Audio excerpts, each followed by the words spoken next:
Père, nous te bénissons. Nous glorifions ton Seigneur. Merci pour ton amour incommensurable sur nos vies. De jour en jour, de semaine en semaine, de mois en mois, d'année en année, tu ne cesses de nous montrer ta fidélité. Tu ne cesses de nous démontrer ta magnificence. Tu ne cesses de nous démontrer ton amour envers nous.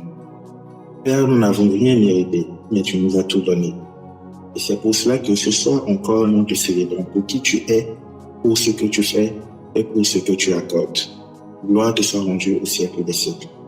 Pardonne-nous nos iniquités, nos offenses, nos mauvaises manières, nos mauvaises pensées, nos mauvais faits et gestes qui pourraient un temps soit peu être un élément de condamnation dans la bouche du diable nous concerne.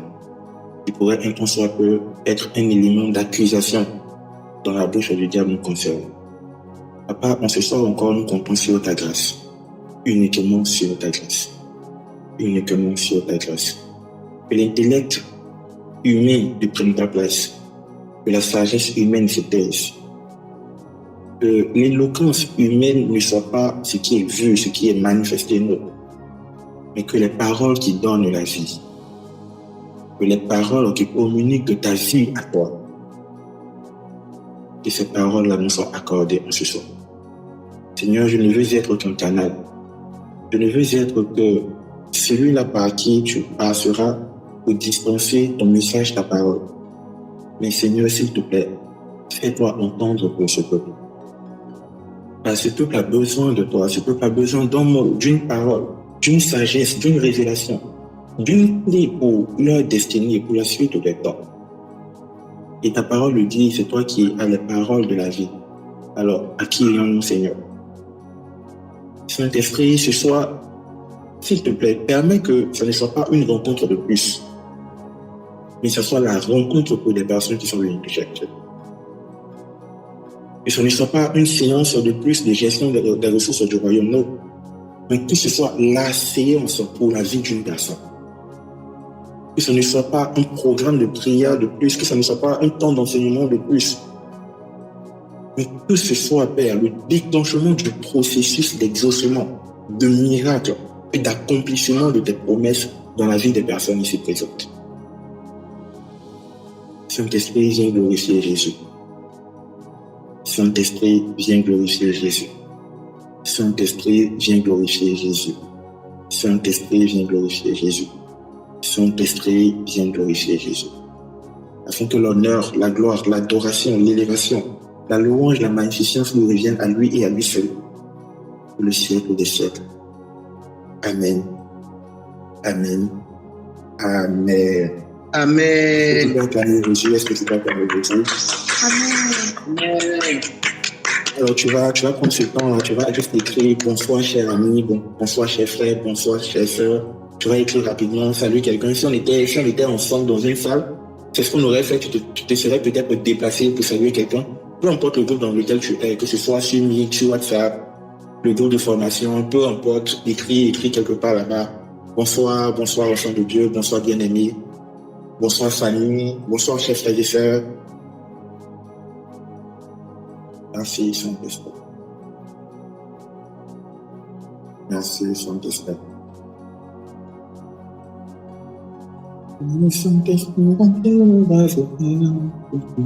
Pendant que tu es en train de faire ça, sache qu'il y a une grâce qui est en train d'être relâchée. Il y a une faveur qui est en train d'être relâchée. Ne sois pas timide dans la présence de Dieu. Vas-y, libère-toi de la honte, libère-toi des chaînes de l'ennemi, libère-toi de l'incapacité, libère-toi de la timidité dans la vie. Libère-toi.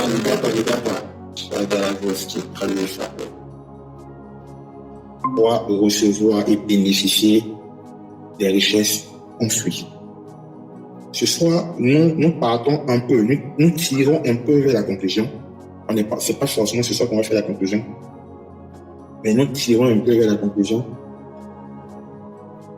Et je sais que le Seigneur va nous aider. Est-ce que quelqu'un est prêt? Est-ce qu'on peut monter? Est-ce qu'on peut pousser? Est-ce qu'on peut descendre dans les profondeurs? Non, c'est un peu ça. Le roi, chapitre 4, à partir du verset 1 au verset 7. Je lis rapidement.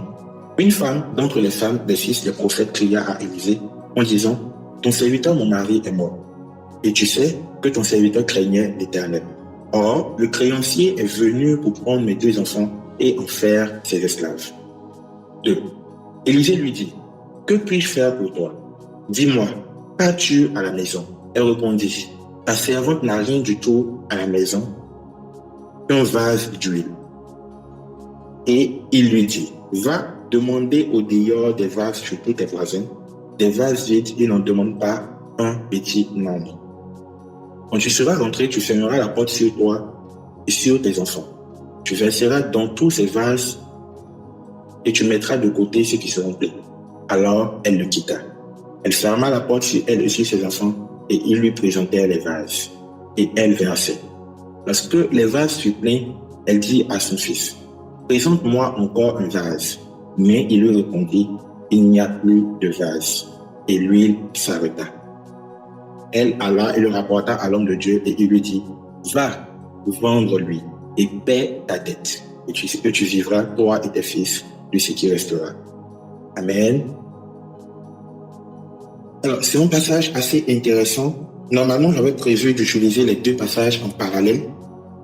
Le deuxième passage, pour ceux qui se demandent c'est quoi, le deuxième passage, c'est 1 Roi, chapitre 17.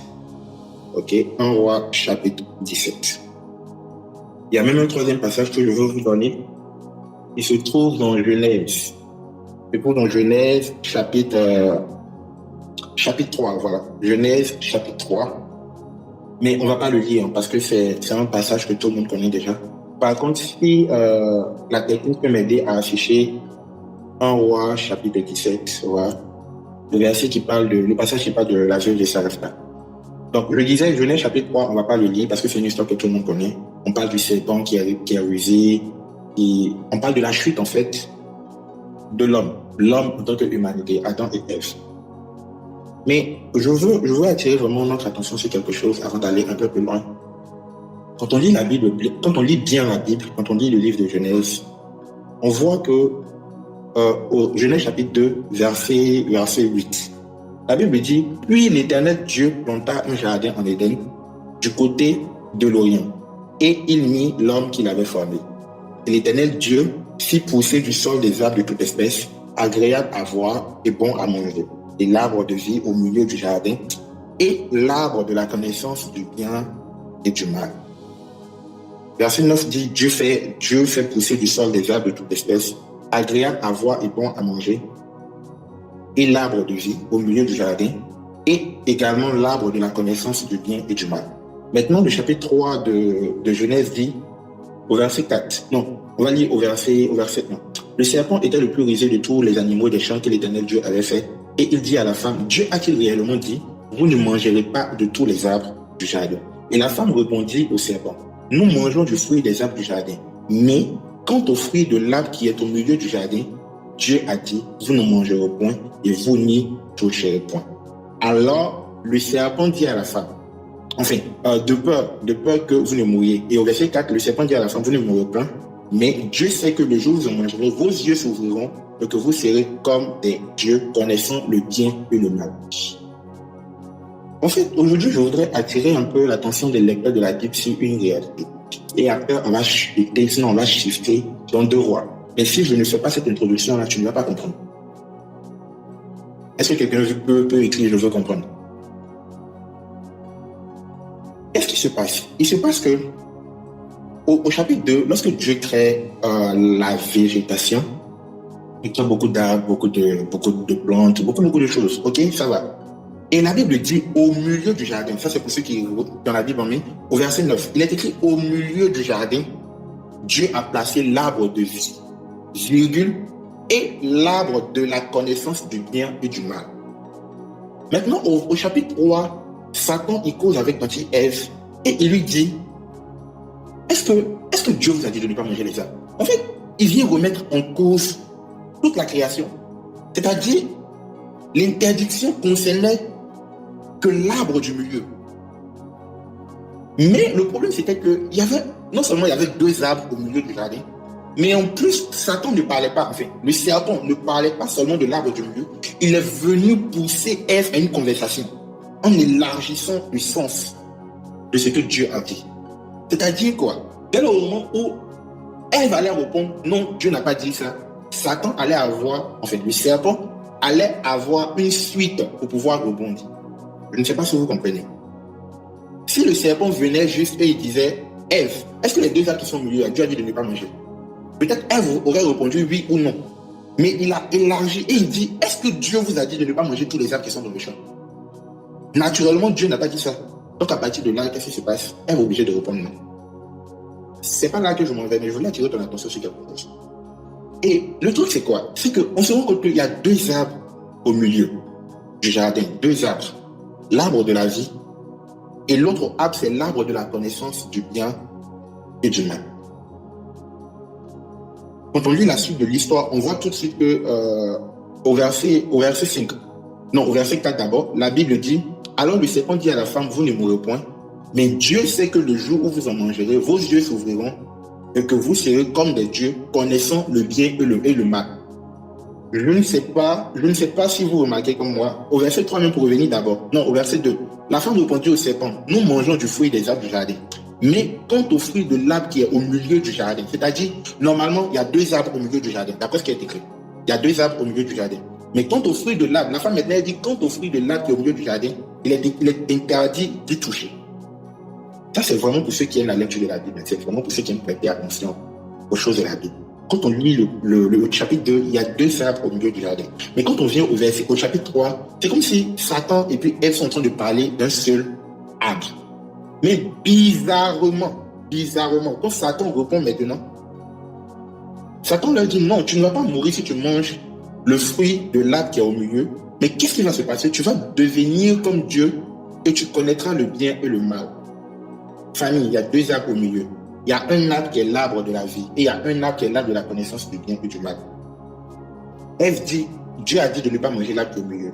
On a compris, il n'y a pas de problème. Mais Satan vient maintenant répondre, non, si tu peux manger. En fait, si tu manges même, tu ne vas pas mourir, mais tu auras la connaissance du bien et du mal.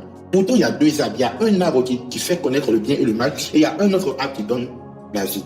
Implicitement, en fait, le serpent était en train d'orienter la femme vers quoi? L'arbre de la connaissance du bien et du mal. Implicitement, il était en train d'orienter la femme vers l'arbre de la connaissance du bien et du mal. Est-ce qu'on me suit toujours? Et regardez maintenant ce qui va se passer par la suite. Vous connaissez l'histoire, vous connaissez vraiment l'histoire, on vous a prêché ça beaucoup de fois. Ils finissent de manger, la dame mange, elle donne à son mari, les deux ils mangent. Et quand ils finissent de manger et tout, la vie continue. Ils se rendent compte qu'ils sont nuls. Ils se cachent, Dieu les cherche, Dieu leur dit, mais pourquoi vous cachez, etc., etc. Et Dieu les chasse du jardin. Vous connaissez l'histoire dont je passe. Et quand Dieu finit de les chasser du jardin, Dieu maintenant dit, il est mieux qu'on ferme la porte, qu'on verrouille la porte du jardin d'Éden pour ne pas qu'ils reviennent manger l'arbre de la vie. En gros, l'arbre de la vie était toujours là. L'arbre de la connaissance du bien et du mal était toujours là. Mais le problème est venu parce que nous avons été orientés vers le mauvais arbre. Now, on va revenir sur 1 roi chapitre 17 et puis 2 rois chapitre 4. C'était pour poser les bases. Vous allez comprendre quelque chose. Notre réalité, notre monde, notre morale, notre système de pensée est régi par ces deux lois, par la loi du bien et du mal. Est régi par ces deux lois, par la loi du bien et du mal. Mais aujourd'hui, je viens dire à un enfant de Dieu, quand il concerne la quête des richesses ensuite, il y a une troisième loi qui apparaît. Est-ce que quelqu'un peut écrire troisième loi? Quand ça concerne les richesses ensuite, quand ça concerne les choses qui viennent de Dieu, quand ça concerne les grâces divines, il y a une troisième loi qui apparaît. Et c'est dans ce passage que nous avons devant nous là, on va faire ressortir la troisième loi, qui est la loi de la vie. La loi de la vie. C'est-à-dire quoi? Il y avait deux arbres au milieu du jardin. Le diable nous a orientés, le serpent nous a orientés vers l'arbre de la connaissance du bien et du mal. C'est-à-dire beaucoup d'entre nous aujourd'hui, Nous voyons la vie comme c'est bien ou c'est mal. C'est bien ou c'est mal. C'est bien ou c'est mal. C'est bien ou c'est mal. Quand quelque chose arrive, c'est bien ou c'est mal. Quand on doit poser une action, est-ce que c'est bien ou c'est mal? Quand on doit juger une action, est-ce que c'est bien ou c'est mal? C'est sur le bien ou le mal qu'on se base parce que c'est à ce fruit-là que nous avons goûté. Mais les personnes qui découvrent les richesses enfouies, ce sont les personnes qui aspirent à un autre fruit qu'on appelle le fruit de la vie. Les personnes qui vont vers les richesses enfouies, ce sont les personnes qui, au-delà de ce qui est bien ou de ce qui est mal, recherchent également quoi? La vie. Au-delà de est-ce que ce que je suis en train de faire est bien? Est-ce que ce que je suis en train de faire est mal? Vous savez pourquoi le bien ou le mal, c'est un problème? Parce que le bien ou le mal sont comme deux pièces de la même médaille. Et la Bible dit quelque chose. La Bible dit, Ève-même l'a prononcé, parce que Dieu lui a dit, le jour où vous en mangerez, vous mourrez. Donc ce n'est pas le jour où vous faites le mal que vous mourrez, ce n'est pas le jour où vous faites le bien que vous mourrez, mais c'est le jour où vous mangez le fruit de l'arbre de la connaissance du bien et du mal que vous mourrez. En gros, ce n'est pas le mal qui emmène la mort. Ce n'est pas le bien non plus qui emmène la mort, encore moins. Mais c'est le fait de pouvoir distinguer le bien et la mort, le bien et le mal. C'est ça qui nous a condamnés.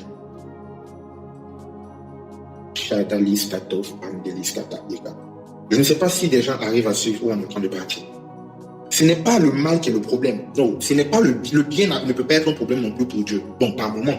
Mais justement, parce que le bien n'est pas toujours salutaire et que le mal n'est pas toujours condamnable, arrivé un moment, ni le bien ni le mal ne peut aider à progresser. Parce que le bien et le mal, les deux sont issus du même arbre, sont issus du même fruit qu'on appelle le fruit de l'arbre de la connaissance du bien et du mal. Le fruit de l'arbre de la connaissance du bien et du mal. Donc, en tant qu'enfant de Dieu, tant que nous allons continuer à juger les choses, est-ce que c'est bien, est-ce que c'est mal, est-ce que c'est bien, est-ce que c'est mal? C'est vrai que on va éviter beaucoup de problèmes, oui, ça c'est clair. Mais je pense qu'aujourd'hui, avec le niveau, comment on dit ça, déjà le niveau intellectuel que la majorité des chrétiens ont, et puis le niveau de prédication, de révélation que nous avons dans nos églises aujourd'hui, on sait désormais que le bien même peut être un péché. Est-ce que quelqu'un le sait maintenant, que même le bien, souvent, peut être un péché? Bon, je ne veux pas détailler, mais par exemple, quand tu lis dans la Bible parle des prophètes, par exemple. La Bible dit dans le livre de Jérémie ou Ézéchiel, je ne sais plus exactement, mais la Bible dit comme ça que il y a des personnes que Dieu lui-même a maudit et que le prophète lui dit, t'inquiète pas, ça va aller. C'est-à-dire, il est en train de prophétiser. Pourtant, c'est Dieu qui est en train de le frapper, c'est Dieu qui est en train de le combattre, et le prophète vient pour lui dire, t'inquiète pas, ça va aller. Pourtant, c'est Dieu qui est en train de le frapper. En ce moment-là, ce qui sort de la bouche du prophète, c'est bien ou bien c'est mal? C'est bien, on est d'accord que c'est bien. Mais qu'est-ce qui se passe? Il se passe que pour Dieu, c'est mal. Autre exemple encore, quand vous regardez la vie d'Israël, arrivé à un moment, Dieu demandait au peuple d'Israël de vouer tout un peuple, tout un pays, tout un territoire par interdit. Quand on dit vouer par interdit dans la Bible, c'est-à-dire tuer tout le monde doit mourir. Même bébé. Donc imagine en fait un Dieu d'amour qui dit de tuer tout le monde, même les bébés. C'est bien ou c'est mal? C'est mal. Mais devant Dieu, c'est bien. Pourquoi? Parce que notre Dieu est au-delà de la loi de la morale, du bien ou du mal. Il est au-delà. C'est la Bible qui a dit. Hein. Voilà, c'est pas moi qui l'ai dit. C'est la Bible qui a dit que vouer par interdit, c'est tuer tout le monde. Et à un moment, même comment il s'appelle là, ce roi-là, Saul, il a refusé de tuer tout le monde. Il a voulu garder certains animaux, certaines choses pour lui. C'est devenu grand-bas sur lui. Jusqu'à même, on lui a enlevé le trône, l'autorité, la royauté lui a été retirée. En gros, ce que tu dois comprendre en tant qu'enfant de Dieu, c'est que ton Dieu est au-delà de la morale. Il est au-dessus de la morale. Il dépasse. Il s'en fout de la morale. Genre, est-ce que c'est bien? Est-ce que c'est mal? Souvent, le bien est bien pour lui. Mais souvent, même le bien est mal devant lui. Voilà pourquoi la Bible dit personne ne pourra être sauvé par ses efforts. Personne ne pourra être sauvé par sa propre justice. Parce que ta propre justice, bien qu'elle réponde aux exigences de la loi, bien que ce soit bien, tu ne peux pas être sauvé par ta propre justice. Parce que ta propre justice, arrivé à un moment là, le bien que tu vas faire va te condamner devant la loi de la vie. Est-ce que je parle à quelqu'un? Arrivé à un moment, même le bien que tu vas vouloir faire, ça peut te condamner. Ici, nous sommes face à une situation de méchanceté selon la morale humaine, selon la loi humaine. Nous sommes face à une situation de méchanceté. Si on prend, pour commencer, 1 Roi chapitre 17. 1 Roi chapitre 17 raconte une histoire assez bizarre. l'histoire dit quoi? L'histoire dit, arrivé au moment de sa vie, Élie, et lui-même, il s'est fâché. Il a maudit le temps, c'est-à-dire il a maudit le pays, il a empêché que la pluie tombe. Il a dit, si ce n'est ma parole, allez-y lire après, vous allez voir ce que je veux dire. Il a dit, si ce n'est ma parole, la pluie ne va plus tomber. Et comme c'est un serviteur de Dieu, et que Dieu répond aux prières de ses enfants, Dieu a répondu. Élie, il a bloqué la pluie ne tombait plus. Et Dieu était d'accord, ça ne dérangeait pas Dieu. Et la Bible nous fait comprendre que le territoire est rentré dans un temps de sécheresse et de famine. Parce qu'en ce moment-là, l'activité principale, c'était soit l'élevage, soit l'agriculture. Donc, s'il n'y a pas l'eau, on va nourrir les animaux comment? S'il n'y a pas l'eau, on va arroser les plantes comment? Donc, tout le territoire était rentré dans une période de sécheresse et de famine. Mais donc, imaginez en fait tout un territoire qui rentre dans une période de sécheresse et de famine. Imaginez les conséquences directes et indirectes qui peuvent arriver. Une instabilité sociale, une instabilité économique, des enfants qui vont mourir, on ne pourra plus soigner des personnes, des vieillards vont mourir, des personnes qui ont besoin d'aide ne pourront plus être aidées. Tout ça à cause d'un prophète, à cause d'un homme de Dieu. Aujourd'hui, peut-être l'enseignement que je suis en train de donner, je me sens un peu obligé de dire, ce n'est pas pour les bébés spirituels. C'est pas pour, comme je le dis toujours à mes enfants, ce n'est pas pour les personnes qui croient que Dieu est un Dieu bonbon. Non. Ce n'est pas pour les bébés spirituels. Donc, le prophète déclare un temps de sécheresse, un temps de famine. Dieu est d'accord, Dieu le fait, Dieu répond à sa prière. Pendant ce temps, des gens sont en train de mourir. Pendant ce temps, des gens sont en train d'avoir des problèmes. Pendant ce temps, le pays n'avance plus, le territoire, tout est gâté, tout est sec. Donc, imagine un bébé qui vient de naître juste avant que Élisée le déclare. Qu'est-ce qu'il va faire? Le bébé va mourir. Imagine une personne qui est malade. Imagine une mère de famille qui a beaucoup de petits enfants. Elle doit aller chercher de l'eau pour puiser, nourrir ses enfants, tout ça. Elle doit aller au champ, elle doit faire ci. Il n'y a pas l'eau. Nous-mêmes à Abidjan, ici, quand il n'y a pas l'eau, regardez comment ça chauffe. Imaginez à leur temps. Il n'y a pas l'eau, il n'y a rien. Et la Bible dit quelque chose. La Bible dit, malgré ça, on avait l'impression que Dieu s'en foutait. Dieu s'en foutait. Qu'est-ce qui se passe? Au lieu de dire au prophète Élie, hé, mon petit Élie, c'est quoi tu as fait là? C'est vrai qu'il t'a exaucé. Mais c'est pas trop bien, quoi. Ouais, tu es en train de mettre tout le monde au problème. Dieu ne l'a pas fait. Hein. Quand on lit en Roi chapitre 17, je ne veux pas m'éterniser, mais je pense que c'est nécessaire qu'on le lise. Dieu ne l'a pas fait. Non. Au contraire, la Bible dit, au verset 2, chapitre 17, verset 2, et la parole de l'Éternel fut adressée à Élie en ces mots. Peut-être toi et moi, on va se dire, enfin, Dieu lui parle. Dieu va lui dire, ce que tu es en train de faire n'est pas bien. Ce que tu es en train de faire, il faut changer, sinon il a été tapé. Non. Regardez ce que Dieu va lui dire. Au verset 3, il lui dit, pars d'ici, dirige-toi vers l'Orient et cache-toi près du torrent de Kérit, qui est en face du Jourdain. Tu boiras de l'eau du torrent et j'ai ordonné aux corbeaux de te nourrir là. Franchement, moi et toi, si on était là-bas au temps de Élie, on va regarder Dieu droit dans les yeux et puis on va lui dire, papa, tu es méchant. On va lui dire, ouais, viens, tu es méchant. Comment tu peux laisser tout un territoire dans la famine? Comment tu peux laisser tout un territoire dans la sécheresse? Comment tu peux laisser tout un pays dans des problèmes? Et puis c'est lui-même qui est la cause du problème. C'est lui, tu prends, non seulement tu lui donnes une source d'eau, mais en plus de ça, tu envoies des corbeaux le nourrir. Ah papa, au moins il faut le laisser, il va se débrouiller pour trouver sa propre nourriture. Au moins laisse-le Seigneur, au moins il faut le laisser, il va trouver sa propre nourriture. Tu dis non. En plus c'est à lui ce que tu donnes à manger. Mais et nous autres, on a fait quoi Seigneur? On a volé ton argent? On t'a fait du mal? Est-ce que c'est nous qui allons tuer Jésus? Mais ce n'est pas son problème. La loi de la vie est supérieure à la loi du bien ou du mal. Est-ce qu'on peut avancer, enfant de Dieu?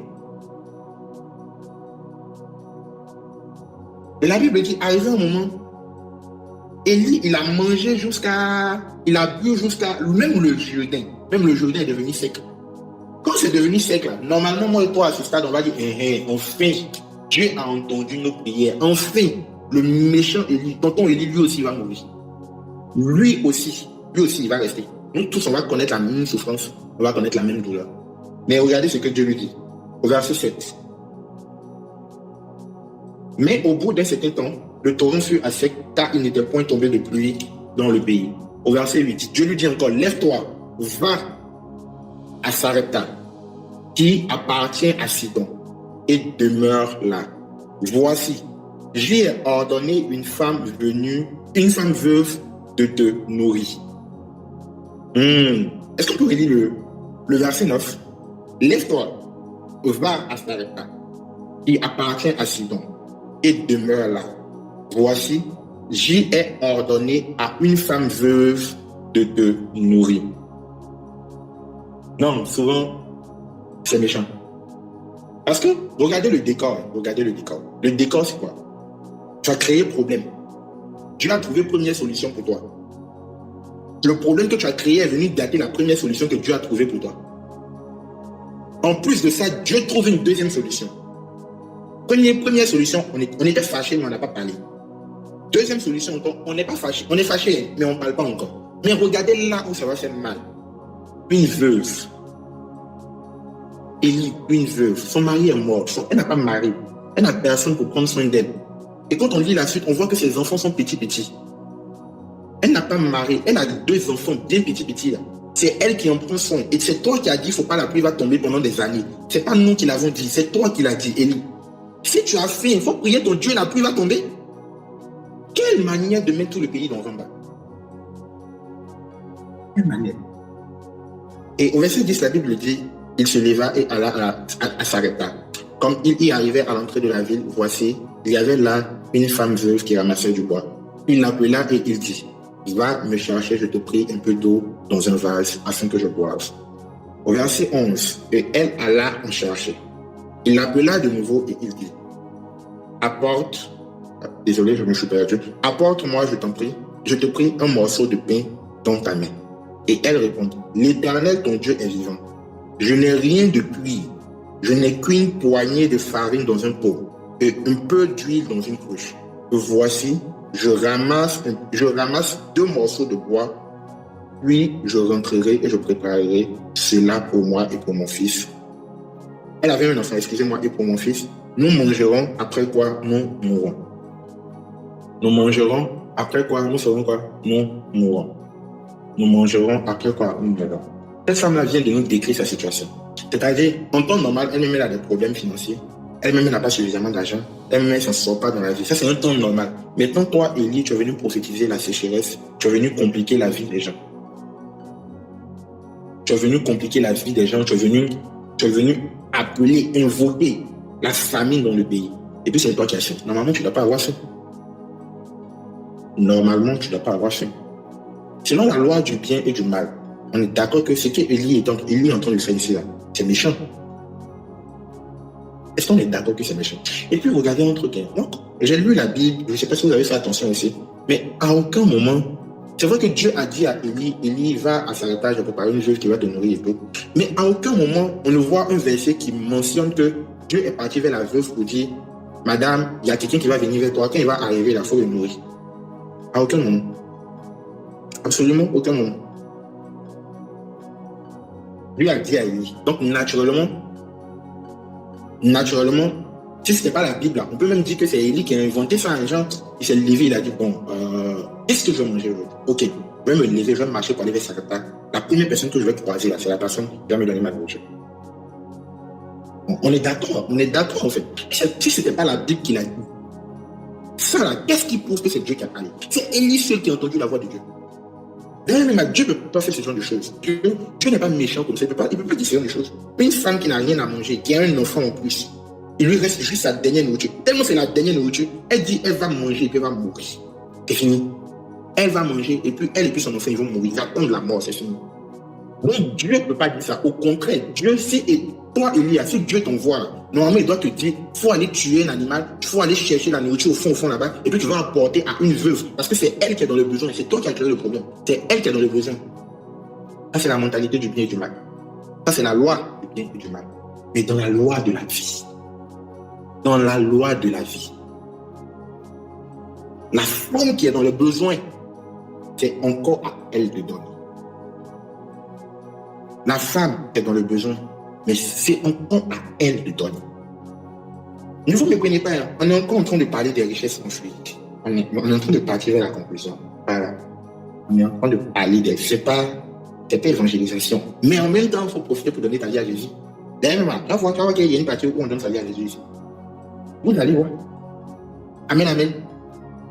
On se rend compte quoi? Dans le jardin d'Éden, il y avait deux arbres. Il y avait l'arbre de la connaissance du bien et du mal. Et il y avait l'arbre de la vie. Ève et son mari ont choisi de manger le fruit de l'arbre de la connaissance du bien et du mal. Le fruit de l'arbre de la vie, ils pourraient manger, qui allait sauver tout le monde. Ils n'ont pas mis fin. Ils ont laissé. Allez au ciel là-bas, on va leur poser des questions. Même si le diable est venu te tenter, ou bien il faut manger ce qu'il faut. Quelle histoire de mettre tout le monde en bas? Oh, mange ce qu'il faut. Bref, c'est une parenthèse. Donc, ici, là, qu'est-ce qui se passe? Je vais attirer ton attention, premièrement, c'est une vérité. Dieu n'a pas parlé à la veuve de Sarepta. Mais bizarrement, je ne sais pas, elle fait quel genre de prière. Bizarrement, elle a reconnu en Élie une personne à qui Dieu avait parlé. Écoutez sa réponse. Au verset 12. Et elle répondit, l'Éternel, ton Dieu, est vivant. Comment elle va savoir que Élie a un Dieu qui s'appelle l'Éternel? Comment elle va savoir que Élie a un Dieu qui s'appelle l'Éternel? Personnellement, je crois que cette femme-là, elle aussi, elle portait la vie en elle. On va y arriver. Dans le jardin d'Éden, quand on a été chassé, la porte a été fermée. La Bible dit que 2 chérubins ont été placés devant le jardin d'Éden. Donc, on n'avait plus accès à la vie. Et c'est la raison principale. C'est l'une des raisons, mais c'est la raison principale pour laquelle Jésus est venu. Parce que c'est pour cela que quand il est venu sur terre, l'une des choses qui s'est évertuée à dire, c'est je suis le chemin, la vérité, la vie. Donc, s'il veut donner le réma là, je dirais que, s'il veut donner réma, il n'a pas dit c'est ça peut donner réma, mais s'il veut donner réma, je dirais que l'arbre que Dieu a placé dans le jardin d'Éden, c'était Jésus. Non, c'est une manière de parler. Mais il y a une similitude, ok? C'était comment on dit ça? C'était une symbolisme. On dit un symbolisme ou une symbolisme. Bref, en tout cas, c'était le symbole de Jésus qui donne la vie. Et si vous voyez bien, c'était lié à un arbre. Voilà pourquoi Jésus est à la croix. Il fallait qu'il meure sur une croix en bois. Est-ce qu'il peut avancer, peuple de Dieu? Voilà pourquoi il fallait qu'il meure sur une croix en bois. Mais un truc qui a attiré mon attention ici, là. Oh, j'aime bien quand vous dites avance. Un truc qui a attiré mon attention ici. La Bible dit, quand elle a fini de dire ça, là, elle dit voici, je ramasse. Au verset 12 toujours. Et voici, je ramasse. D'abord, elle a dit ce qu'elle avait. Je n'ai qu'une poignée de farine dans un pot et un peu d'huile dans une cruche. Elle avait la farine, elle avait la cruche. Maintenant, elle a dit quelque chose. Un détail qui aurait pu être insignifiant. Un détail qui aurait pu ne pas avoir de la valeur. Un détail que la Bible n'était pas obligée de préciser. Parce que tout le monde sait qu'en ce moment-là, il n'y avait pas de gaz. Donc, forcément, si tu vas allumer le feu, tu aurais besoin de bois. Mais bizarrement, pour la dame là, on précise que, et voici, je ramasse 2 morceaux de bois. Et voici, je ramasse 2 morceaux de bois. Dites-moi s'il vous plaît, pour faire la croix, il faut combien de morceaux de bois?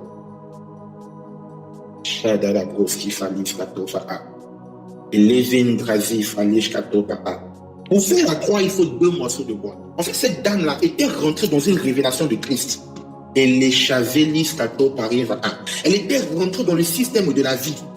Elle était rentrée dans le système de quoi? De la vie.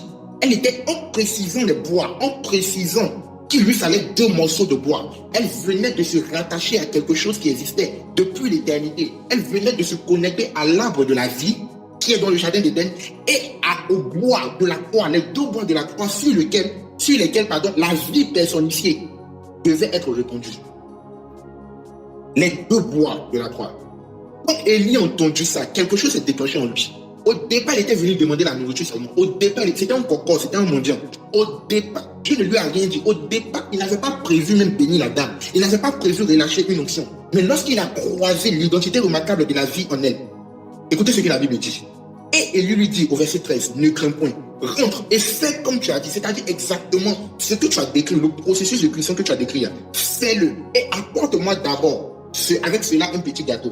Tu me l'apporteras, tu le feras ensuite. Au verset 14, il dit, car ainsi parle l'Éternel, le Dieu d'Israël. Le Dieu d'Israël n'a rien dit. Mais parce que Élie a reconnu la vie en cette dame, de cette même manière que cette dame a reconnu le Dieu d'Israël, l'Éternel vivant en Élie, Élie dit alors, et voici, ainsi parle l'Éternel, le Dieu d'Israël. La farine qui est dans le pot ne manquera point, et l'huile qui est dans la cruche ne diminuera point, jusqu'au jour où l'Éternel fera tomber la pluie sur le sol, sur la face du sol. La loi de la vie.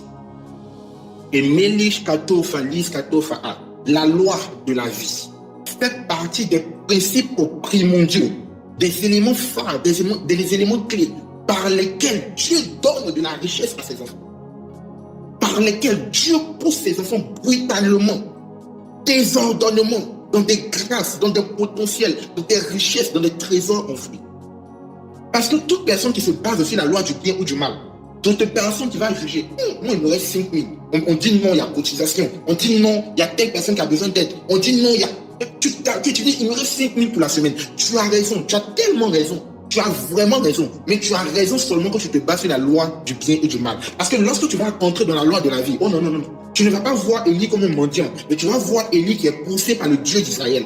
Tu vas voir Élie, pas comme un mendiant, pas comme quelqu'un qui a besoin de toi, mais tu vas le voir comme quelqu'un en qui tu peux prendre ce que tu as là, pour puiser ce que tu veux en lui. La loi de la vie, la loi de la vie est la loi qui est au-dessus de la loi du bien et du mal. La loi du bien et du mal veut que tu aies raison. La loi du bien et du mal veut que tu sois logique. La loi du bien et du mal veut que tu sois calculateur. Mais la loi de la vie, c'est quelque chose d'autre. Et c'est dans cette loi-là que Jésus opère. La Bible dit, au temps de Jésus-Christ, il y avait des offrandes à faire. Radis Kato, il y avait des offrandes à faire. Beaucoup ont apporté selon la loi du bien et du mal. Il y en a qui disent, attends, il veut bien charger le sac. Oh, s'il charge bien, le Seigneur Jésus va me regarder, il va dire, c'est moi, il a fait beaucoup d'offrandes. C'était la loi des calculs, c'était la loi du bien et du mal. Il y en a qui disent, non, attends, je vais bien me saper, attends, je vais bien arranger. Chacun a apporté, mais quand Jésus regarde, il dit, voilà. Ceux-là, ils ont apporté selon la loi du bien et du mal, la loi du superflu. Ils ont apporté selon ça. Sauf que le problème de la loi du bien et du mal, c'est quoi? La conséquence, c'est la mort. C'est pas moi qui le dis, c'est la Bible. Le jour où vous mangerez au fruit de la connaissance du bien et du mal, vous mourrez. Toute personne qui veut vivre longtemps, qui veut progresser, qui veut marcher dans les choses de Dieu. Le bien et le mal, c'est pas ça le problème. Le problème, c'est de prioriser cette loi-là. Parce que nous sommes des enfants de la vie. Nous vivons par la vie de Christ. L'apôtre Paul pouvait dire, si je vis, ce n'est plus moi qui vis. C'est Jésus qui vit en moi. Jésus pouvait dire, je me tiens là. Si quelqu'un a soif, qu'il vienne boire. Et de lui jailliront, couleront des sources d'eau vive. Radis Katofa. Dieu ne t'appelle pas à faire le bien. Je ne sais pas si je parle à quelqu'un. Dieu ne t'appelle pas à faire le bien. Il t'appelle à relâcher la vie. À relâcher la vie. À relâcher la vie dans ton commerce, dans ton lieu de travail, dans ta famille, dans ton foyer. Tant que tu imposes la loi de la vie, sache que ce n'est qu'une question de temps. Tant que la loi de la vie sera imposée, ce n'est qu'une question de temps. C'est parce que tu es en train de réfléchir à comment je vais faire ci, comment je vais faire ça. Tu calcules ton argent, tu vois que ça ne tombe pas, ça te met en dépression. Tu calcules tes choses, tu vois que tu n'arrives pas, ça te fait paniquer, ça t'enlève la paix que Dieu t'a donnée. Pourquoi? Parce que tu es basé sur la loi du bien et du mal. Est-ce que quelqu'un peut entrer dans la loi de la vie? Dans la loi de la vie, une seule personne meurt. On dit cette personne est morte pour toute l'humanité. Dans la loi de la vie, une seule personne meurt. On dit cette personne est morte pour toute l'humanité. Dans la loi du bien et du mal, on dit dent pour dent, œil pour œil. Dans la loi du bien et du mal, on dit non, c'est la main c'est la main qui a péché qu'on coupe. Dans la loi du bien et du mal, on dit c'est le karma, c'est ce que tu as fait qui revient vers toi. Mais dans la loi de la vie, Falis Kato Pariva Mando Shafa, dans la loi de la vie, la Bible dit que notre avocat, le Paraclétos, il est assis à la droite du Père et il intercède pour nous, peu importe la qualité, peu importe notre comportement, peu importe notre défaut, il est présent dans la loi de la vie.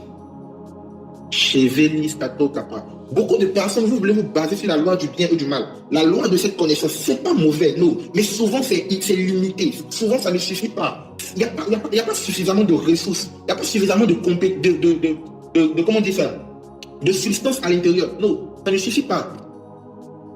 Ça ne suffit pas. La loi du bien et du mal, c'est les calculs. C'est les j'ai fait ça là comment. Parce que tu fais on dirait que tu deviens DJ. Non, entre dans la loi de la vie. Chavelis Kato. Entre dans la loi de la vie. Va puiser dans les sources intarissables de Christ. Va puiser dans les ressources divines. Seigneur Jésus, dans mon environnement, ça ne va pas. Dans mon travail, le salaire que j'ai, ça ne me suffit plus. Ah Seigneur, je ne sais pas si tu veux augmenter mon salaire, mais ce n'est pas encore ça mon problème. Mon problème, c'est comment tu vas m'emmener d'un territoire A à un territoire B. Point final. Le comment n'est pas pour moi parce que ça t'appartient. Moi, tout ce que je veux, fais-le. Chevelebros qui part A. Langue qui part A. La loi de la vie. La loi de la vie est cette loi-là qui te fait, peut-être tu touches 200 000, 250 000, 150 000, 100 000 francs même par mois. Mais Dieu s'occupe de toi. Nous tous, on sait qu'à Abidjan ici, là, à Abidjan ici, là, tu as 100 000, 200 000 tonnes de salaire, tu n'as rien. Nous tous, on sait que dès que tu enlèves ce qu'il faut là, il ne te reste plus rien. Le transport va tuer. Mais par la loi de la vie, beaucoup d'enfants de Dieu, vous traversez le mois, vous finissez le mois. Souvent même avec des économies, souvent même en faisant des dons aux gens, souvent même en honorant vos promesses, etc. Et vous pensez que c'est simple. Non, il y a une loi derrière, c'est la loi de la vie. Peut-être que tu la pratiques déjà, peut-être que tu la connais déjà. Mais aujourd'hui, je veux t'emmener à puiser dans les pleines ressources de cette loi-là. Cette loi n'est pas basée sur ce que tu mérites. Cette loi est basée sur ce que Jésus a fait. Chadandis Kato Pariva. Cette loi n'est pas basée sur tes efforts seulement. Ce n'est pas basé sur ce que tu mérites. Ce n'est pas basé sur ce qu'il te faut. C'est basé sur ce que Jésus-Christ a accompli à la croix. Malish Kato Fariza. Il dit à la femme, ma chérie, le fait qu'il te reste la farine et puis un peu d'huile là, ça me suffit. Mais en fait, la manière qu'il a ajouté les 2 boîtes dessus là, tu veux me rendre fou ou quoi? Pourquoi? Parce que tu as fait référence au sauveur de la croix. Tu as fait référence au porteur initial de vie. Tu as fait référence à la vie elle-même. La vie personnifiée. Shadis Kato Fa'a. Si on veut parler de richesse enfouie, on ne peut pas enlever le nom de Jésus à côté. C'est pas possible. Parce que c'est en lui que se cache la richesse infinie de Dieu. On ne peut pas mettre Jésus de côté. C'est pas possible. C'est pas possible. Il arrose qui prado shava. Et bradis Kato Fa'a. Cette femme, peut-être qu'elle n'avait rien. Bon, c'est même pas peut-être, elle n'avait rien. Peut-être tout pour elle. C'est tout ce qui lui restait. C'est tout, absolument tout ce qui lui restait. Un peu de farine, un peu d'huile, elle va faire un peu de gâteau, elle va faire de beaux photos, elle va manger, elle et puis son enfant. Elle et puis son enfant. Si moi et toi on était là-bas, on allait dire, Élie, toi aussi. Toi, grand gaillard comme ça, tu n'as pas honte. Toi aussi. Et Élie.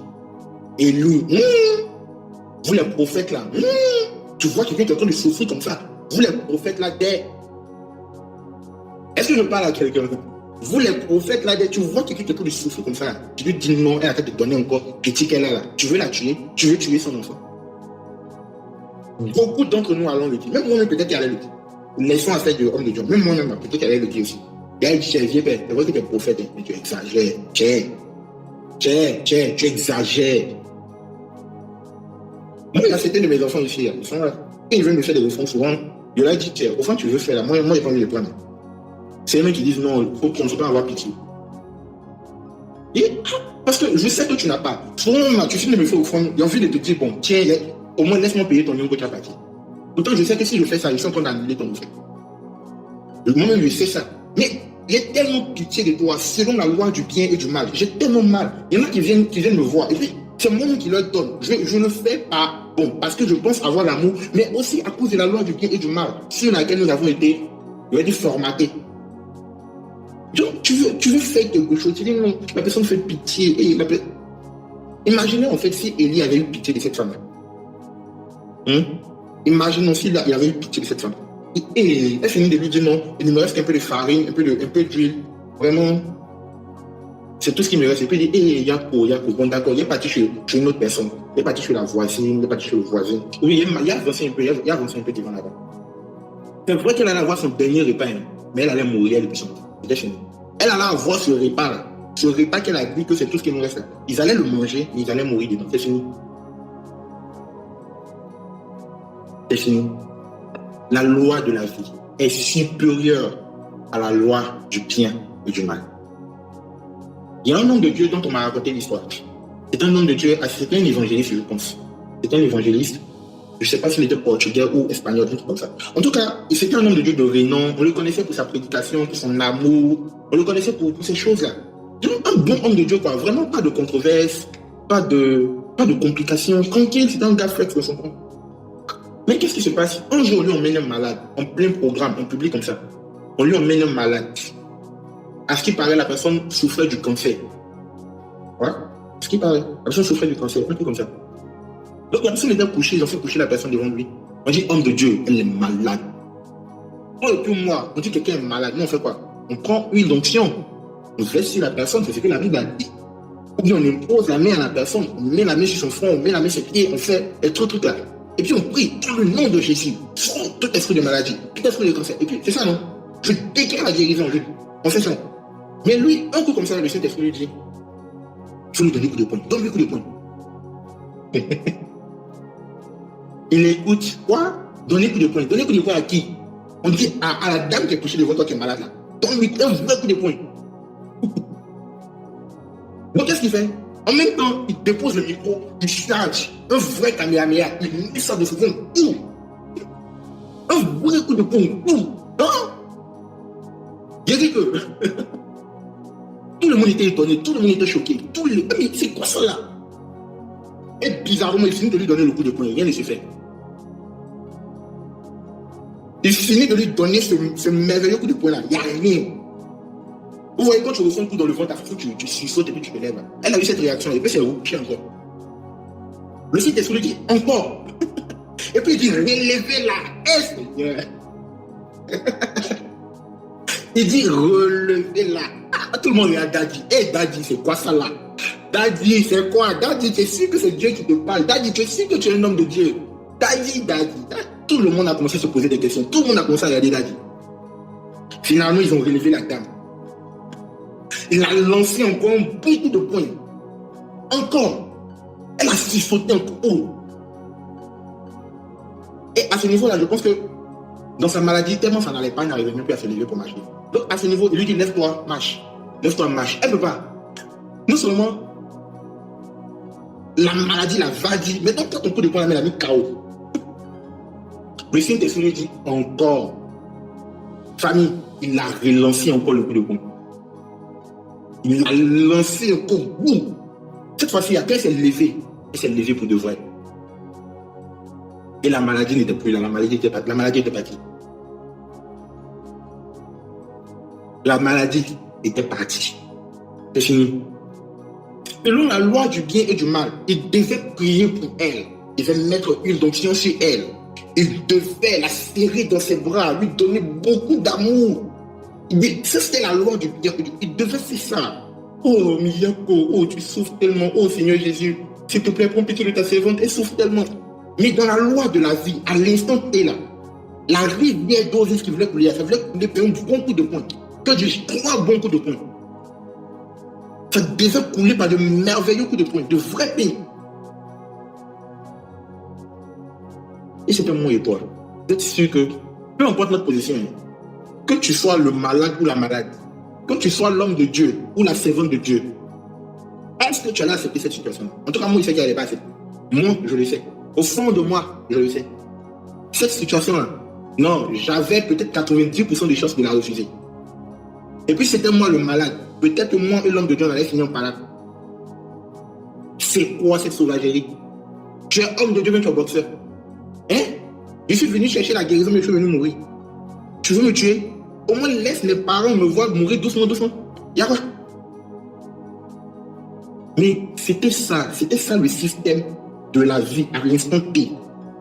À l'instant présent, c'était ça le système de la vie. Souvent, quand la vie veut couler, regardez, Dieu envoie son fils. Et la Bible dit dans Jean, Dieu n'a pas envoyé son fils dans le monde pour que son fils condamne le monde, mais pour que le monde soit sauvé par lui. Bon, d'accord, on sait que tu as envoyé ton fils pour que le monde soit sauvé par lui. Mais à quel moment pour qu'il sauve le monde, là, tu le mets à la croix? Seigneur Jésus, enfin, Seigneur Dieu, à quel moment ton enfant préféré, pour sauver le monde, tu le mets à la croix? Donne-lui beaucoup de soldats, donne-lui beaucoup d'anges, des anges puissants, des anges Michael. Tu leur donnes de bons épées, ils vont venir limer Satan qui était ici. Ils vont venir limer Satan. Et tous les démons vont donner beaucoup de points. Ça finit. Mais non. Il fallait que le gars passe à la croix. Et pire encore, on le déshabille. Et puis, on dit non. On finit de déshabiller Jésus, le tout-puissant Jésus. Et puis on dit, il les a livrés publiquement en spectacle. Jean, il n'a pas compris. C'est toi, Jésus, tu as été livré publiquement en spectacle ou bien tu as livré qui en spectacle? Mais c'est toi qui es nul, c'est toi qui es en train de pleurer, c'est toi qui souffres sur la croix. Comment ça tu as livré les gens en spectacle? On dit si, il a livré, il a dépouillé le diable, il a dépouillé l'enfer. Bon, c'est quoi cette logique? Cette logique ne répond pas à la loi du bien ou du mal, elle répond à la loi de la vie. Elle ne répond pas à la loi du bien ou du mal. Parce que selon la loi du bien ou du mal, oh non, tu ne peux pas tuer ton enfant préféré que tu as dit tantôt de sauver le monde. Ce n'est pas logique. Papa Seigneur, on sait que tu es sur ton trône, que tu règnes à jamais, mais là, il y a quelqu'un qui serait capable de dire Seigneur, André, moi je suis plus intelligent que toi. À ce niveau-là seulement. Et je pense que ce sont des discours que j'ai déjà entendus. Il y a une personne qui a dit non, vous dites que vous avez un Dieu d'amour. Comment un Dieu d'amour peut livrer son propre enfant à la crucifixion? Exactement, notre Dieu est un Dieu d'amour qui peut livrer son enfant à la crucifixion parce qu'il ne suit pas les règles de la morale, du bien ou du mal. Il ne consomme pas de ce fruit. C'est la loi de la vie qu'il applique. Et la loi de la vie, qu'on l'accepte ou non, qu'on le veuille ou non, est supérieure à la loi du bien ou du mal. Et c'est pour cela que notre justice propre ne peut pas nous emmener dans la félicité céleste. C'est pour cela que, par nos propres efforts, par le bien que nous faisons, je ne sais pas si vous avez déjà entendu, que ce n'est pas parce que tu es bien, que tu fais du bien, que tu vas rentrer au ciel. Effectivement, parce que cette loi-là se limite à cette ère. C'est seulement ceux qui auront reçu la vie de Christ, c'est eux qui pourront rentrer dans la félicité. C'est la loi de la vie. Parfois, la loi de la vie va coïncider avec la loi du bien, il n'y a pas de problème. Mais parfois, ça va coïncider avec la loi que toi tu appelles le mal.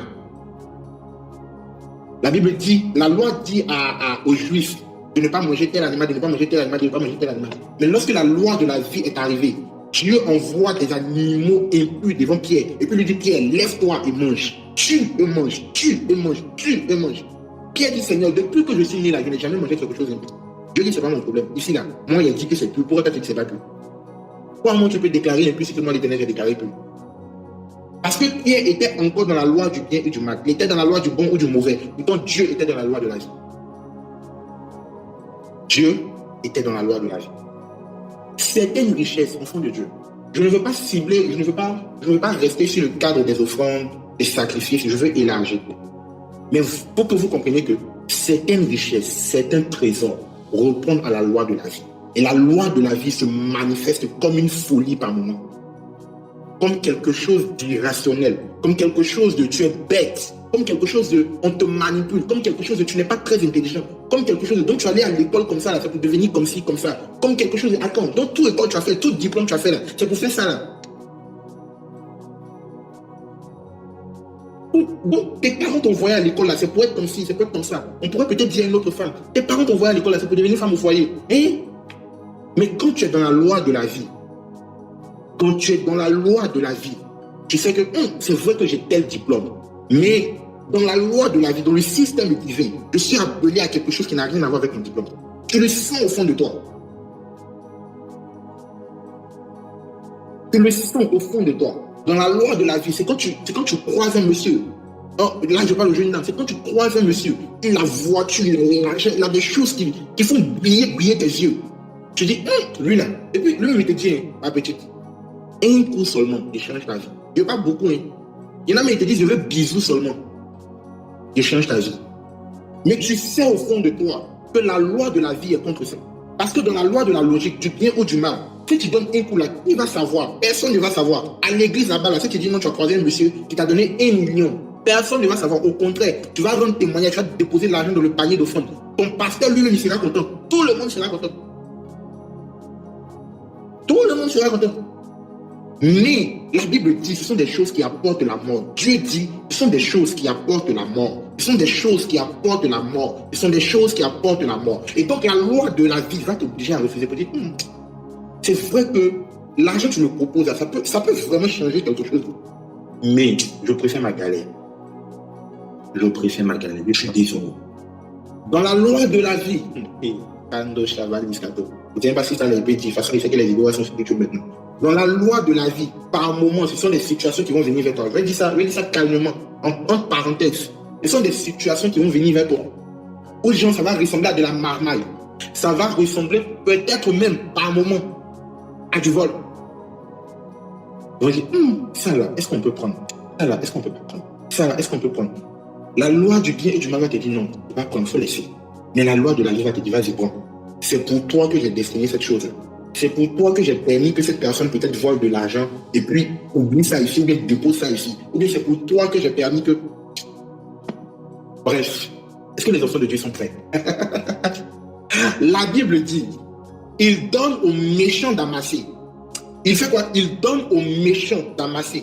Il donne à l'injuste d'amasser. Il donne aux faiseurs de médicaments d'amasser. Il donne aux faiseurs de rituels d'amasser. Mais à la fin, là, ils finissent d'amasser pour venir remettre ça dans les mains du juste. C'est une loi biblique, la loi de la vie. Si tu veux rester dans la loi du bien et du mal, de toute façon, il a acquis sa richesse là. De toute façon, il a acquis sa richesse là. Moi, il ne peut pas prendre d'aide, il ne peut pas me mettre dedans. Mais c'est la loi de la vie. À un moment, les choses te disent, hey, prends, et puis il n'y a rien derrière. Parce que c'est le système, c'est l'héritage divin. On dit un héritage ou un héritage. Bref, qu'est-ce que c'est l'héritage d'en haut que Dieu a prévu pour toi? La loi de la vie. C'est quelque chose qui se maîtrise qu'avec Jésus en nous. C'est quelque chose qui se maîtrise qu'avec le Christ en nous. En fait, tant que tu n'as pas la vie de l'esprit, tu ne peux pas. Parce que c'est une nature qui est propre au royaume. C'est une nature qui est propre au royaume. C'est une nature qui est propre au royaume. Voilà pourquoi toute personne qui recherche les trésors enfuis, avant même de rechercher les trésors, recherche quelque chose avec Dieu lui-même. Recherche cette relation, cette intimité, cette connexion avec le divin. Pour que, lorsque la loi du bien ou du mal va te faire défaut, la loi de la vie puisse se prononcer. Lorsque la loi du bien ou du mal va commencer à ne plus être suffisante, pour que la loi de la vie puisse t'orienter. Il y avait deux arbres dans le jardin. Il y avait l'arbre du bien et du mal, de la connaissance, du bien et du mal. C'est deux faces de la même pièce, c'est deux faces de la même médaille. On ne peut pas les dissocier, jamais. Mais il y a un deuxième arbre juste à côté. C'est cet arbre-là qui donne la vie. Et cet arbre-là, c'est Jésus. Au-delà de ce que tu connais, au-delà de tes compétences, au-delà de tes calculs, au-delà de tes raisonnements, au-delà de ton système de pensée, au-delà de la morale, au-delà de ce que les hommes peuvent dire, au-delà de la honte, au-delà des situations, c'est un autre arbre qui vient frayer un chemin là où il n'y en a pas. C'est un autre arbre dont les branches viennent frayer un chemin là où il n'y en a pas. Fralis, Kato, Faribra, Chavalis, Kato, beaucoup d'enfants de Dieu, malheureusement, à cause de la loi du bien ou du mal, nous sommes limités à des richesses terrestres. Quand je parle de richesses terrestres, je parle de ressources en fait. Je parle des sources, je parle des connexions. En fait, tout ce qu'on a là, ça vient de la terre. Pourquoi? Parce que nous appliquons que la loi du bien et du mal. Mais lorsque nous shiftons et que nous rentrons dans la vie, c'est quand tu es dans la loi de la vie, tu as 2000 francs dans ta poche. Mais quand on te regarde, on dit waouh, mais quelle gloire sur la personne. Mais quelle gloire sur la personne. Tu n'as rien fait. Tu t'es pas pomadé de façon extraordinaire. Tu n'as rien fait de spécial. Mais quand on te regarde, on te complimente, on te dit waouh, mais tu es beau, mais tu es belle, mais tu es ci, mais tu es ça. Tu as acheté ton habit à 500, donc yougou. Mais quand la loi de la vie est appliquée sur toi, aïe, les gens viennent te demander, mais tu as acheté ton habit là dans quel magasin? Tu as envie de dire, mais il n'y a pas acheté dans le magasin, il y a écrit ça jamais ici là. Mais ils ne vont même pas te croire parce que la loi de la vie est en action. La loi de la vie, c'est ce qui donne l'éclat. C'est ce qui donne le glow up, comme vous l'appelez, le glow up. Quand tu appliques la loi du bien et du mal, là, souvent ça marche pas, ça ne suffit pas. Il faut rechercher la vie. Rechercher quoi? La vie de Dieu, la vie de Christ. Écoutez bien, cet enseignement-là, c'est pas pour les bébés spirituels. C'est pour ceux-là qui veulent avoir une relation avec Jésus, qui veulent avoir une relation avec le Saint-Esprit. Parce que les richesses, les trésors, en vérité, sont cachés en lui. La Bible dit que nous sommes bénis de toutes sortes de bénédictions dans les lieux célestes. De toutes sortes de bénédictions. En fait, la réserve est là-bas. La réserve est là-bas. Par l'Ishkato. Laissez affaire de vos camarades, vos amis, vos voisins, vos voisines. Ils font les faux trucs pour avoir l'argent. Laissez ça, c'est rien. Parce que la Bible dit, Dieu même leur permet d'amasser dans la souffrance. Eux, ils amassent avec des calculs, des stratégies, des trucs, beaucoup d'efforts. Et toi, tu te concentres aussi sur la loi de la vie. Au dernier moment, ils vont abandonner tout ça dans tes mains et puis ils vont partir. C'est la loi de la vie. C'est cette loi-là qui permet d'hériter, qui permet de recevoir des choses pour lesquelles tu n'as pas travaillé. Vous ne savez pas c'est qui notre maître, c'est qui Jésus? La Bible dit, dans la parabole des talents, le serviteur regarde le Père et puis il dit, je sais que tu es un maître méchant et sévère. Je sais que tu moissonnes là où tu n'as pas semé. Nous sommes de la même nature que notre Père. Nous moissonnons là où nous n'avons pas semé. Prados Kappa. Nous sommes de la même nature que notre Père. Nous avons la capacité de moissonner là où nous n'avons pas semé. Tout ce qu'il nous faut, c'est d'être connecté à la loi de la vie. C'est tout. Dans la loi du bien ou du mal, on te dit ne vous y trompez pas. Ce qu'un homme aura semé, c'est ce qu'il moissonnera. Parce que dans la loi, c'est une loi limitée. En fait, c'est vrai, c'est faux, mais il y a ses limites. Lorsque quelqu'un arrive à puiser dans les profondeurs de Dieu, c'est en ce moment-là que tu es Jésus et tu regardes qui est. Tu lui dis qui est. Ils sont venus m'encaisser de l'argent que je n'ai pas. Mais toi, jette ton filet dans la mer. Le premier poisson que tu vas tirer, tu vas trouver le nécessaire dans sa bouche. Mandoski praliva. La loi de la vie. La loi de la vie est cette loi-là qui fait venir les ressources de partout. Tu ne sais pas comment, tu ne peux pas te l'expliquer, tu ne peux pas. Mais c'est la loi de la vie. Et c'est une loi qui est disponible à tout enfant de Dieu. C'est une loi qui est disponible pour toute personne qui a un cœur qui cherche Dieu. C'est une loi qui est réservée. Ce sont des ressources qui sont réservées aux personnes qui sont en train de suivre vraiment. Qui sont en train de suivre vraiment. Je suis à la fin, malheureusement, je n'ai même pas pu toucher le deuxième passage. Mais je pense que le Seigneur voulait parler à quelqu'un. Le Seigneur voulait parler à quelqu'un. À un moment, la loi de la vie va te demander de faire des sacrifices bizarres, bêtes. Bêtes. Tu dis, mais tu es Seigneur, toi-même tu sais qu'il n'y a pas. Toi-même tu sais qu'il n'y a pas le temps. Toi-même tu sais qu'il n'y a pas l'argent. Par exemple, dans le temps, tu sais qu'il n'y a pas le temps, mais tu me dis de partir à tel programme, d'aller évangéliser, d'aller faire ça. Seigneur, tu veux quoi? La loi de la vie. Ou bien on te dit non, on veut bâtir ci, on veut faire ça, on a besoin d'argent. L'œuvre de Dieu a besoin d'argent pour faire ci, pour faire ça. Tous tes camarades vont dire c'est bête. C'est normal. Ils vont dire non, toi tu n'es pas trop intelligent. Comment tu gagnes du roman? Tu t'en donnes à un pasteur. C'est vrai. C'est la logique qui veut ça. C'est la loi du bien et du mal qui veut ça. Moi-même, si je me mets à ta place, je sais que tu as raison. Je sais que tu as raison. Mais dans la loi de la vie, on ne cherche pas la raison. On cherche la vie. J'aimerais que tu parles à Dieu. On a terminé que ce soir. Tu vas dire à Dieu, tu vas activer ton micro et puis tu vas prier. Selon ce que tu as compris. Mais prie pour que la vie de Dieu jaillisse en toi. Tu ne veux plus dépendre des lois de ce monde, de la loi de la malédiction. Parce que la loi de la malédiction tue. La loi de la connaissance du bien et du mal, là, tu as fini par rater la porte. Tu vas dire, Seigneur Jésus, je veux la vie. Est-ce que quelqu'un peut commencer à parler à Dieu? Père, que ton nom soit glorifié. Que ton nom soit glorifié. Que ton nom soit sanctifié. Que ton nom soit élevé, Adonai. Que ton nom soit magnifié. Père, merci pour cette source de vie que tu as ouverte pour tes enfants. Merci pour les écluses des cieux que tu es en train d'ouvrir maintenant. Pour que tes enfants vivent selon des lois limitées, selon des règles de calcul, d'intelligence humaine, de compréhension intellectuelle. Non. Mais pour que des personnes puissent expérimenter ta vie divine. Pour que des personnes puissent expérimenter la vie divine. Cette vie-là que tu es venu répandre sur la terre. Cette vie que tu es venu relâcher pour les personnes qui croient en toi. Je déclare et je décrète pour tous les secteurs de ta vie qui étaient dans la mort. Pour tous les secteurs de ta vie qui étaient dans la stagnation, pour tous les secteurs de ta vie qui ne bougeaient plus, je déclare maintenant que le mouvement de Dieu active la vie en toi. Que le mouvement de Dieu, que le mouvement de Dieu active la vie en toi maintenant.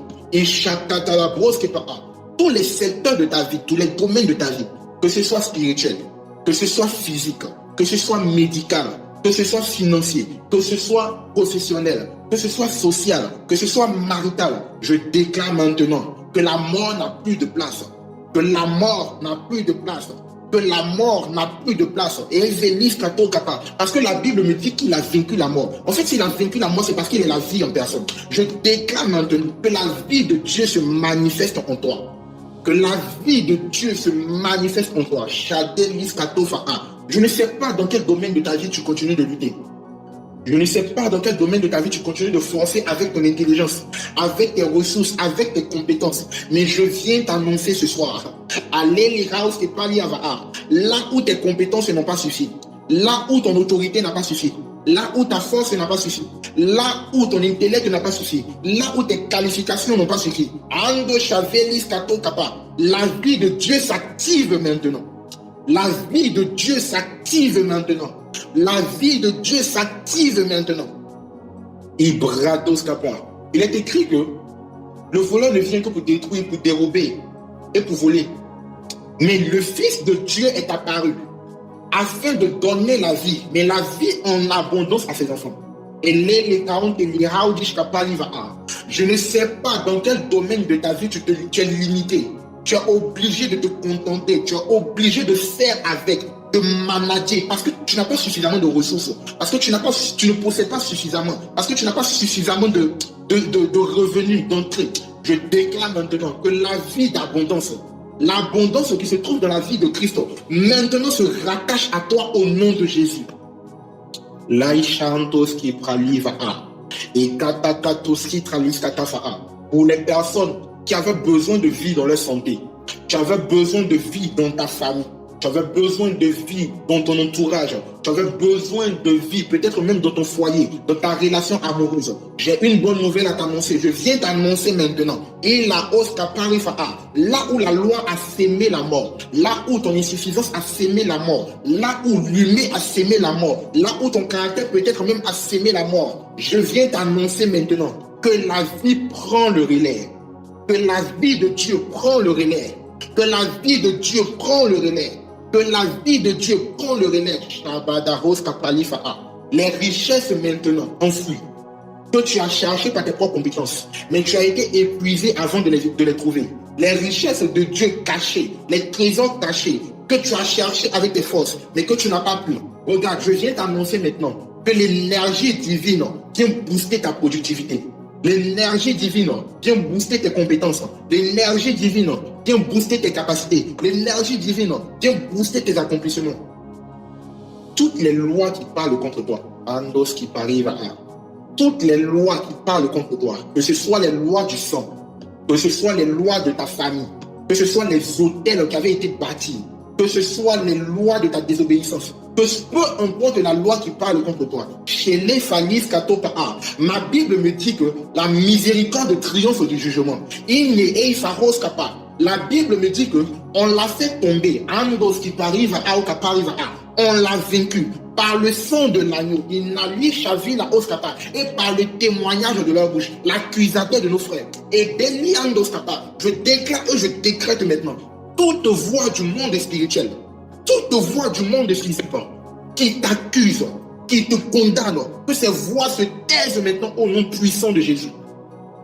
Mais les Félix Kato Pariva, Mandos Kaparados Kapa, pour ta vie. Je dis pour ta vie, pour toi. Le conseil maintenant s'active. Les décideurs s'activent. Le conseil s'active. Les décideurs s'activent. Et un nouveau décret est pris te concernant. Tu ne seras plus jamais le même. Tu ne seras plus jamais la même. On te regardera et on dira c'est elle ou bien c'est pas elle. C'est lui ou bien ce n'est pas lui. Parce que la main de Dieu aura réécrit ton histoire. Parce que la main de Dieu aura changé ta position. Parce que la main de Dieu aura changé ta localisation spirituelle. Tu es propulsé dans ta destinée. Tu es propulsé dans tes grâces. Tu es propulsé dans ce qui te revient. Tu es propulsé dans les promesses et dans leur accomplissement. Tu es propulsé dans les prophéties et dans leur réalisation. À partir d'aujourd'hui, Dieu te donne un nouveau chant. Un chant de gratitude, un chant de reconnaissance, un nouveau témoignage, un chant de gratitude, un témoignage de louange, un chant de triomphe. Tu es victorieux, tu es victorieuse dans le nom puissant de Jésus. Tu triomphes dans tes combats, tu triomphes dans tes challenges, tu triomphes dans tous tes défis, tu triomphes dans tes responsabilités, tu triomphes dans des choses que tu as à gérer parce que la main de Dieu est sur toi. L'Éternel te rend excellent. Il te rend excellente dans tout ce que tu touches. Et tout ce que tu touches à partir d'aujourd'hui prospère. Dieu te fait grâce pour la gloire de son nom. Au nom puissant de Jésus-Christ, nous avons prié. Amen. Amen. Amen. Amen. Amen. Amen. Amen. Est-ce que quelqu'un peut acclamer Jésus pour sa victoire? Est-ce que quelqu'un peut acclamer? Ce fut un plaisir pour moi d'avoir partagé ce temps avec vous. Je bénis le Seigneur. Je bénis son nom pour la vie de tout un chacun. Merci d'avoir été présent.